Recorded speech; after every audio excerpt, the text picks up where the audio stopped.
Today I'll be talking about the Stanley Parable and the values this game represents, along with how the gameplay reinforces and contradicts these values.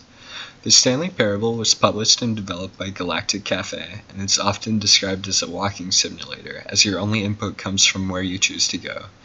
The game's description reads simply: the Stanley Parable is a first-person exploration game. You will play as Stanley, and you will not play as Stanley. You will follow a story, you will not follow a story.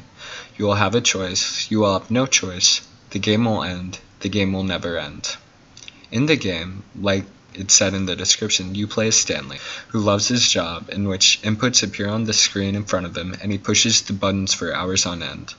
One day, Stanley stops receiving orders and realizes that all of his coworkers are gone.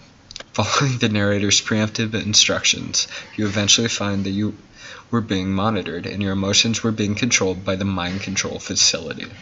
You then shut off the facility and lose all control as you automatically walk outside with your inputs no longer doing anything. The Stanley Parable is centered around the value of freedom, with the narration and gameplay constantly conflicting as you choose when to follow the narrator's instructions and when to disobey them.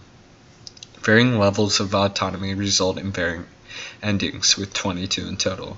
If you ignore the narrator consistently, he will become annoyed that you don't want to follow his carefully laid out story, and in some endings will actually kill you for your insubordination. While the narration directly conflicts with the value of freedom, the amount of choices reinforces the idea of autonomy.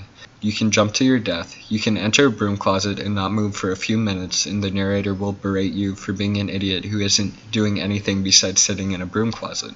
There are funny endings where the narrator will discuss the idea of games as an art and have you play his game, and eventually give in to your uneducated taste and let you play a few minutes of Minecraft and Portal rather than his unique game of pressing the same button for 4 hours straight to keep a baby from crawling into a fire. There are also emotional endings where the narrator will become at peace with the ending, but you must kill yourself in order to restart the game.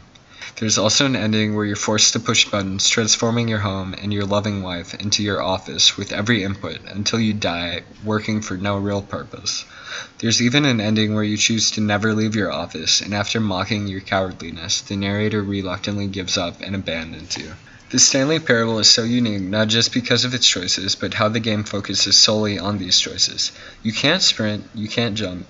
You can just choose which corridor you want to walk down, and with this tiny amount of control you can choose to try to be completely independent from the narrator and follow your own path, or you can follow the path set before you, sometimes literally, as in one ending where you follow a yellow path painted along the floor, affectionately called the Stanley Parable Adventure Line.